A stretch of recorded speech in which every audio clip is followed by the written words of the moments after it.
I am going to be doing an unboxing video for Ballerina on Blu-ray, DVD, and digital. I got this from Amazon. Here's the front, spine, and back right here. Special features are the making of Ballerina, building a frozen underworld, the art of action, deleted and extended scenes, and theatrical trailer. It's rated R for strong, bloody violence throughout in language, and Blu-ray's region A. I guess the DVD's region 1, and it's 125 minutes. Okay. Here's the case, front, spine, and back right here. What's up now?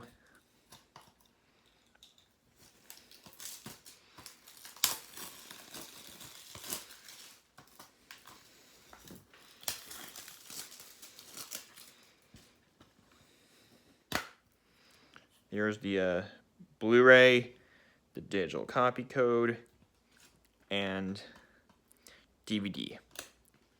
And it's in a good case.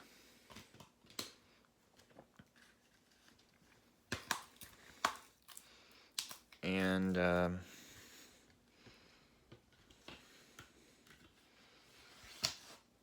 that will do it for my unboxing for Ballerina on Blu-ray, DVD, and digital.